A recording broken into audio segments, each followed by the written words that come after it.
Telkomsel Pilot. Majelis Hakim Pengadilan Niaga Jakarta Pusat memutuskan PT Telekomunikasi Seluler Telkomsel dalam keadaan pilot setelah permohonan distributor voucher isi ulang kartu Prima PT Prima Jaya Informatika dikabulkan. Telkomsel dinilai tidak bisa membayar hutang yang diperkirakan mencapai 5,3 miliar rupiah. Pesanan mereka yang di dua purchase order tadi itu jumlahnya 5 miliar 260 juta dan mereka belum bayarkan gitu. Jadi bagaimana mungkin pengadilan menerima itu sebagai tagihan sementara mereka sendiri belum bayarkan. Kalau mereka sudah bayarkan mereka minta uangnya kembali misalnya gitu. Jadi mereka belum bayarkan. Keputusan pilot Telkomsel itu pun menimbulkan tanda tanya dalam proses hukumnya, termasuk integritas hakim yang menangani gugatan ini. Pasalnya penggugat, yakni CEO PT Primajaya Informatika, tercatat beberapa kali tersangkut kasus dugaan korupsi. Dukungan untuk selamatkan Telkomsel datang dari banyak kalangan. Sejumlah politisi Senayan mendesak Menteri BUMN untuk melakukan perjuangan atas putusan Pengadilan Niaga Jakarta Pusat itu. Telkomsel yang selama ini telah memberikan sumbangan pajak yang sangat besar, harusnya keberadaannya dipertahankan. Telkomsel sendiri adalah perusahaan yang 65% sahamnya dikuasai PT Telekomunikasi Indonesia dan 35% saham lainnya di tangan Singtel Singapura.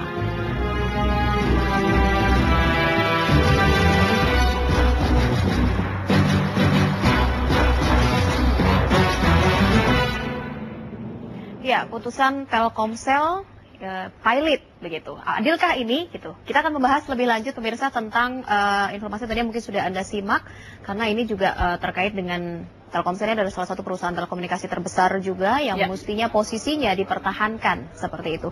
Dan di studio sudah hadir di samping saya ada Bang Ricardo Simanjuntak, kuasa hukum dari PT Telkomsel. Apa kabar Bang siang hari ini?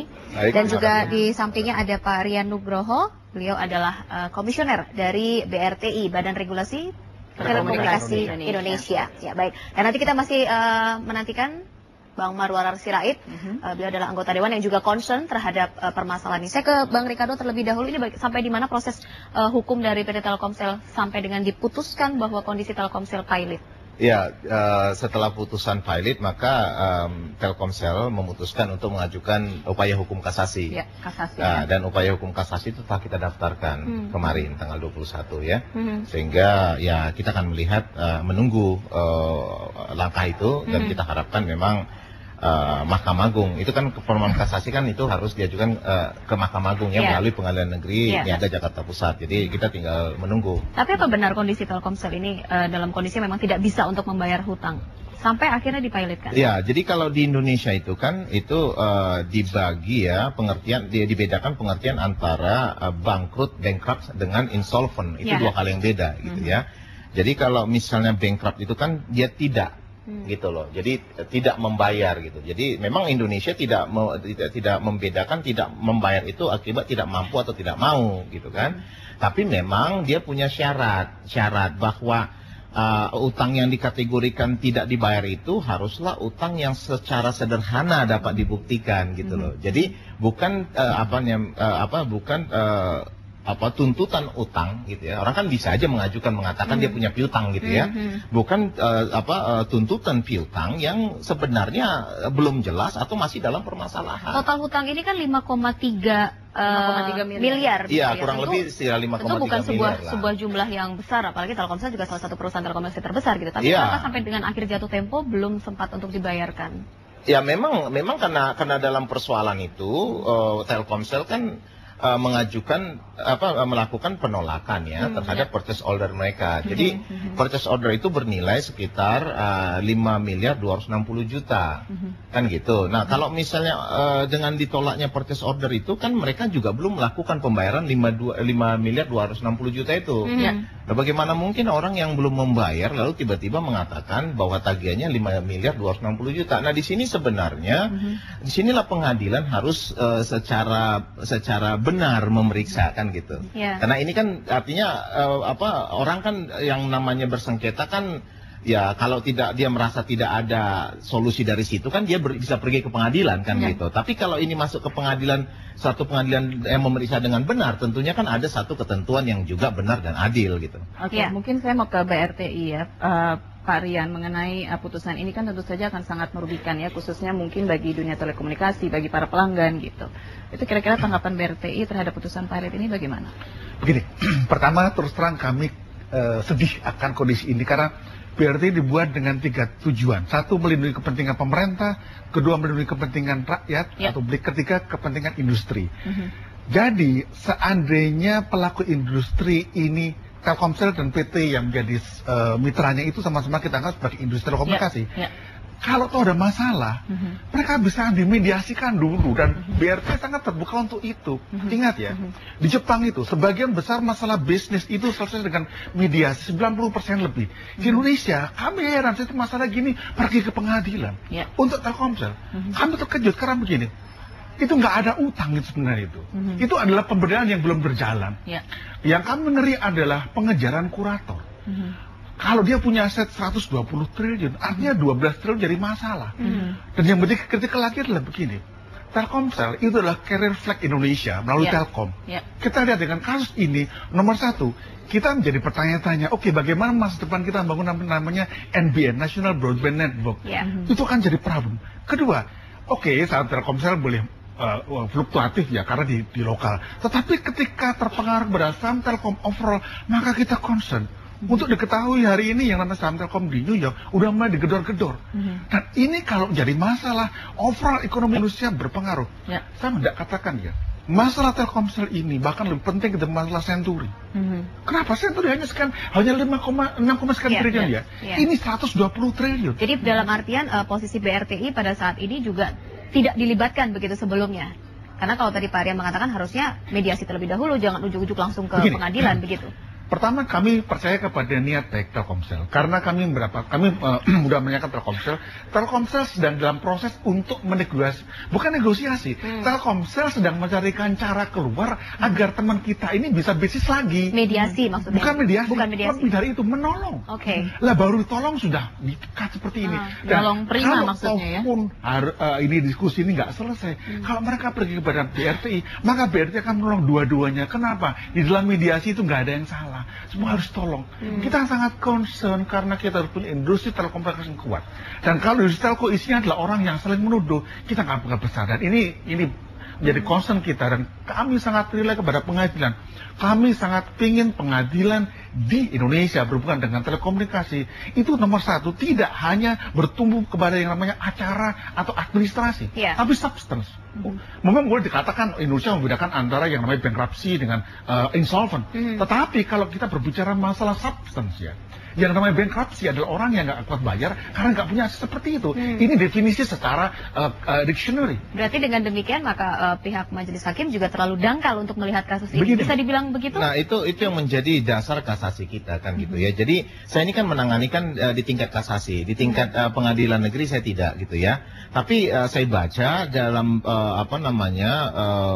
pembelaan yang dilakukan Telkomsel sehubungan dengan permohonan pilot tersebut, itu kan Telkomsel kan juga secara rinci menjelaskan alasan yang menjadi kenapa Telkomsel melakukan penolakan. Antara lain alasan itu adalah karena pihak dari Prima Jaya Informatika tidak memenuhi ketentuan dalam kontrak kan begitu. Nah, di sini hakim kan harusnya kan memeriksa itu gitu loh. Memeriksa itu. Nah, dalam pertimbangan putusannya hakim sama sekali tidak melakukan memeriksa. Dia hanya mengatakan bahwa penolakan purchase order itu adalah merupakan tindakan sepihak gitu. Bagaimana mungkin dikategorikan tindakan sepihak padahal hubungan antara Telkomsel dengan Prima Jaya Informatika itu ada hubungan kontrak dan dasar-dasar untuk menentukan itulah hukumnya bagi beberapa pihak dan dasar-dasar itu ada gitu. Nah, sehingga kita lihat di sini bahwa ada sengketa di antara kedua belah pihak sehubungan dengan permohonan itu. Lalu para saksi juga fakta itu juga menyatakan adanya kegagalan dalam target itu. Itu sama sekali tidak diperiksa. Jadi justru hakim hanya mengutip bagian-bagian yang menjelaskan kewajiban Telkomsel semata gitu. Tapi mungkin yang menjadi dasar putusan hakim dikatakan bahwa memang memenuhi syarat untuk mempilotkan bahwa ada 2 kreditor gitu ya yang tidak dibayarkan oleh Telkomsel begitu. Itu bagaimana dengan pertimbangan tersebut? Ya makanya ini juga kan dalam tingkat dalam proses di pengadilan itu kan juga dibuktikan bahwa ternyata Telkomsel sudah menyelesaikan kepada kreditur lain gitu ya. Nah, dua ahli yang dihadirkan dalam sidang itu mengatakan jika sudah diselesaikan berarti kewajibannya sudah selesai. Dan dalam perjanjian antara mereka juga sudah dinyatakan bahwa pihak kreditur lain itu mengatakan tidak punya tagihan lagi gitu kan. Nah, di sisi lain hakim hanya mengatakan bahwa dia tidak bisa mempertimbangkan itu karena itu hanya fotokopi. Padahal di sisi lain ada bukti-bukti fotokopi dia katakan bisa diterima karena diakui oleh para pihak gitu. Padahal itu bukan fotokopi. Baik, Bang Ricardo, nanti kita akan lanjutkan kembali, Pak Rian juga, karena di sini juga sudah hadir ada Bang Marwara Sirait yang mungkin juga nanti akan memberikan penjelasannya lah ya. Bang Ara, apa kabar? Kita undang kembali di sini, kita akan minta untuk pendapatnya terlebih dahulu. Oke, baik, dan kita akan bahas nanti ya setelah jeda berikut ini. Jadi jangan kemana-mana pemirsa, tetap bersama kami di Indonesia Bicara.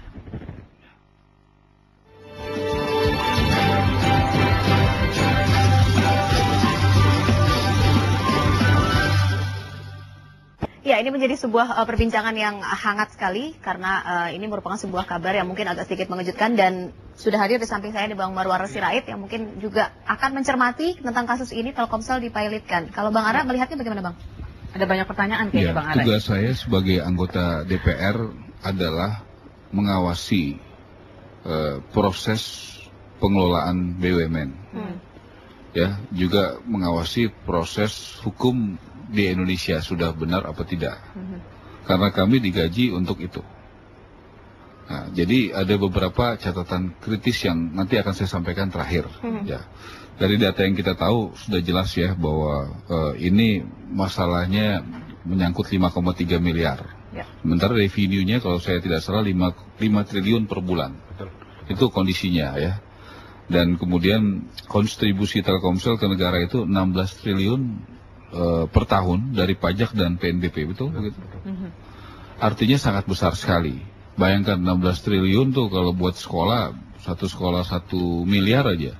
Itu kurang lebih mungkin 160.000 sekolah itu yang bisa dapat. Kalau dikasih beasiswa 10 juta, satu orang bisa berapa ratus ribu tuh rakyat Indonesia yang dapat beasiswa. Ini besar sekali lah, terus terang aja. Kemudian juga saya mendapat informasi ada hal-hal lain di luar proses pengadilan, seperti adanya rencana seleksi alokasi frekuensi tambahan.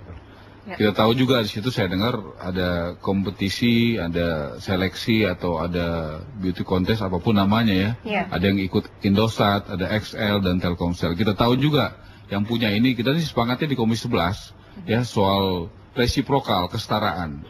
Ya soal perbankan misalnya ya, saya kasih kenapa kita concern gini. Kalau Bank Sentral Singapura, Bank Sentral Malaysia, Bank Sentral Cina itu sama bank-bank kita itu sangat protektif. Contohnya gampang aja. BNI itu bikin ATM saja di Orchard Road di Singapura nggak bisa gitu, nggak dikasih izinnya. Sementara kita di sini sangat bebas mereka masuk ke pasar-pasar tradisional kita. Malaysia juga nggak bisa, Bang? Ya. Malaysia. Tadi saya katakan Singapura, Malaysia, China. Ya, yang agak lumayan adalah Jepang. Dia cukup fair memberikan itu. Jadi ini juga adalah hal-hal yang kita mesti tahu gitu loh. Ada proses situasi pengadilan yang kita tidak mau intervensi, tapi ada situasi begini. Saya juga mau lihat itu Menteri Infocom sikapnya bagaimana gitu. Dia nasionalismenya seperti apa? Apakah dia melihat nggak ini situasi seperti ini?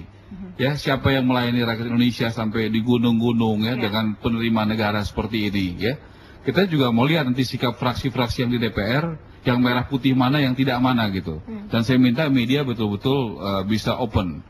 Sekarang mungkin saya mau mulai dengan mengambil alih sedikit tugas. Boleh silakan Pak. Karena sebenarnya sudah banyak pertanyaan yang tadi mungkin akan disampaikan. Boleh, silakan. Ya. Ini Saudara Ricardo ya sebagai lawyernya Telkomsel. Ini kenapa emang kurang siap lawyernya sampai bisa kalah atau ada faktor apa nih?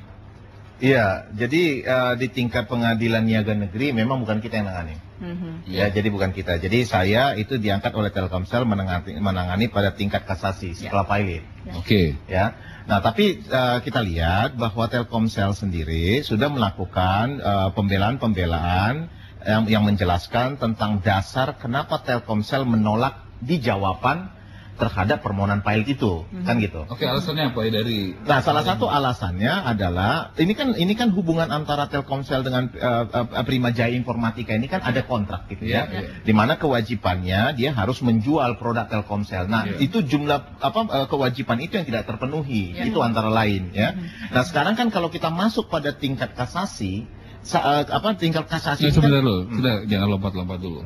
Jadi ada kewajiban dari PT Prima yang tidak terpenuhi. Tidak terpenuhi dalam hal penjualan voucher ya. Kemudian akhirnya tidak dibayar oleh Telkomsel. Nah, tidak terpenuhi, lalu atas dasar adanya beberapa kegagalan dari Prima Jaya Informatika dalam memenuhi kewajibannya, maka Telkomsel dalam purchase order. Jadi kan ini ada satu kontrak masa 2 tahun, di mana kontrak ini berjalan mingguan, gitu loh. Nah, jadi setiap minggu itu Prima Jaya Informatika memesan pada hari Rabu, lalu harus di-approve pesanan, lalu dibayarnya hari Senin, kemudian barang dikirim 2 hari kemudian. Nah, dalam pesanan 20 Juni 2012 dan 21 Juni 2012 itu totalitasnya itu sekitar 5.260.000.000. Nah, ini ketika diajukan tidak di-approve sama Telkomsel. Oke, jadi artinya Anda sebagai lawyer yang sekarang dikasasi dengan lawyer yang sebelumnya punya pandangan yang sama. Iya, punya pandangan yang sama. Artinya sinergi soal itu ya. Nah, yang sekarang kita lihat begini, karena kalau di tingkat kasasi ini kan lebih pada bagaimana pengadilan memeriksa ini. Oke, saya mau tanya, artinya ini kan dasarnya cukup kuat Pak Rian ya.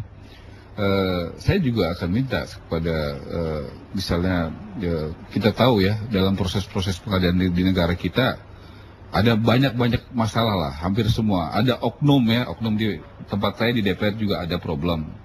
Di pemerintah eksekutif juga ada, dan juga ada oknum-oknum di pengadilan. Kita juga tahu ada hakim yang bermasalah. Kita juga akan minta perhatian dari Komisi Yudisial ya, betul? Yang harusnya juga mengamati proses-proses seperti ini. Jadi ini adalah masalah yang sangat penting sekali. Ya, apakah Mahkamah Agung, apakah juga yang bertugas untuk mengawasi hakim, sehingga proses-proses seperti ini betul-betul transparan.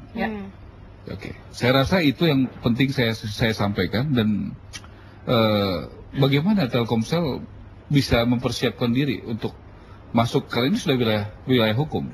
Ada materi hukum, saya akan mengamati betul tadi yang kita diskusikan pas break, soal-soal yang berkembang di luar persoalan hukum tadi.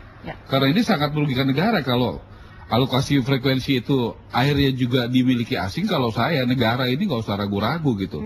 Telkomsel itu anak perusahaan daripada Telkom, ya BUMN, negara juga harus berani mengambil langkah-langkah yang menunjukkan bahwa kita negara memang mengutamakan kepentingan nasional, bukan kepentingan asing. Ya, baik. Oke, tapi kita masih akan melanjutkan ya. Kayaknya masih banyak sekali pertanyaan yang ingin diajukan gitu. Tapi masih ada satu segmen lagi. Jadi Anda jangan kemana-mana pemirsa, tetap bersama kami di Indonesia Bicara.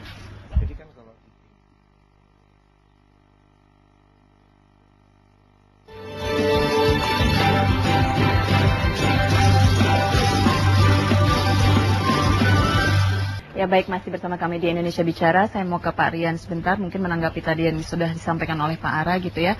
Apakah ada hal lain ya di luar masalah utang piutang yang hanya 5,3 miliar itu dalam pemberian keputusan hakim gitu? Masalah persaingan usaha mungkin itu?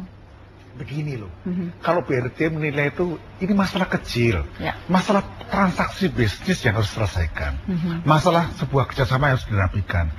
Contohnya, Pak, sorry Pak, ini banyak orang jatuh itu sama kerikil Pak, bukan sama batu karang. Ini bukan masalah kecil lagi menurut saya. Kita ada di sini ini udah jadi masalah besar. Betul, tetapi yang kami heran adalah karena masalah kecil jadi besar luar biasa begitu loh, sehingga kami sampai membuat spekulasi baru yang mungkin nggak benar, tapi mungkin juga kejadian.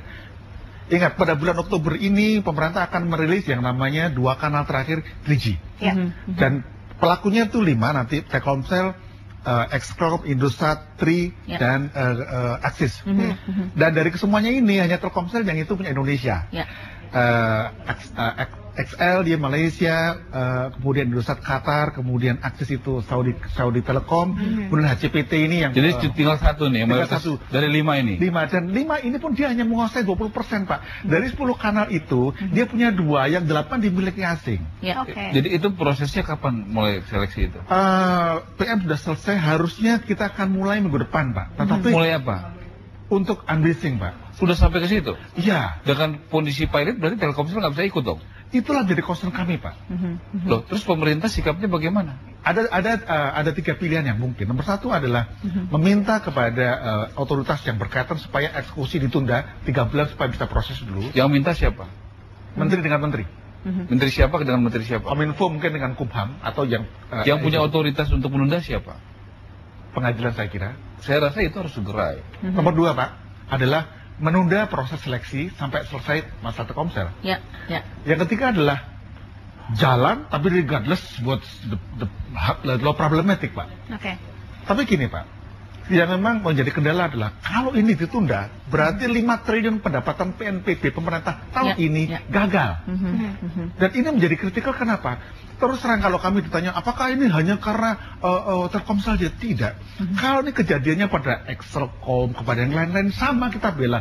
Sepanjang ini berupa penzaliman industri telekomunikasi, BRT nggak bisa terima. Ya. Jadi dampaknya sangat besar ya. Mungkin Pak Ricardo mengenai lebih dari itu nggak bisa equal treatment dong. Ini Telkomsel anak-anak perusahaan BUMN. Baik. Harus membelanya tidak boleh sama dong. Harus lebih daripada.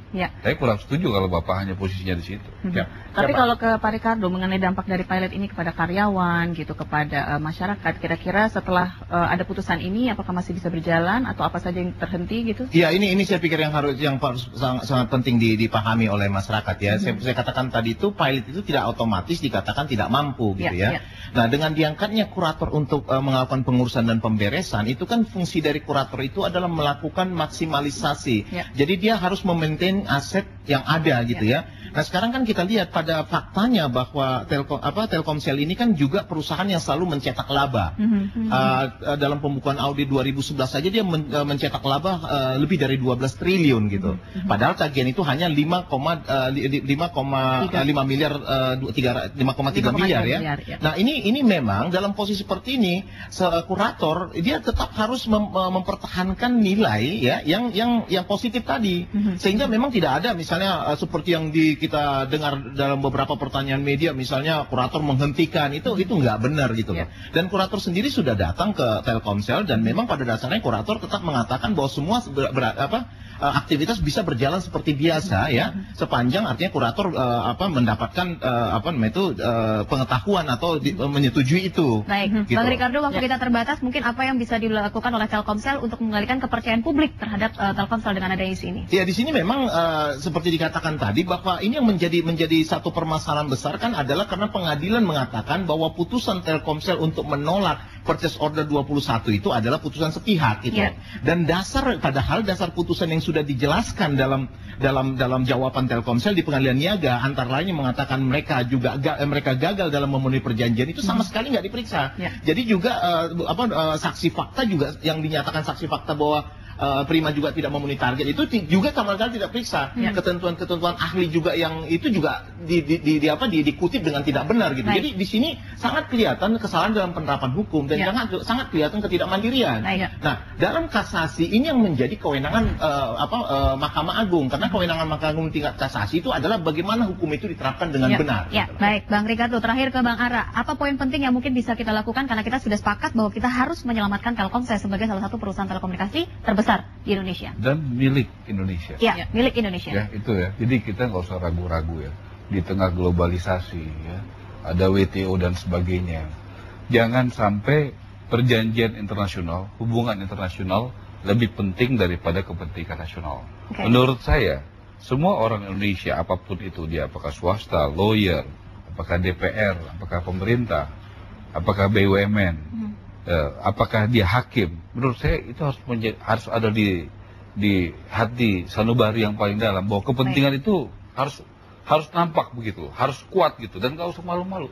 Saya udah banyak punya ini diskusi dengan di banyak negara, contoh Inggris aja, dia sekarang dihujat oleh negara Eropa lainnya karena dianggap kurang care dengan kepentingan negara-negara yang sedang krisis di Yunani dan sebagainya, itu nggak jadi masalah gitu. Kepentingan nasional jangan sampai mengalahkan kepentingan kita punya hubungan-hubungan yang baik di internasional, itu saya nggak setuju. Untuk pemerintah bagaimana ya? Menurut saya pemerintah sangat berkepentingan.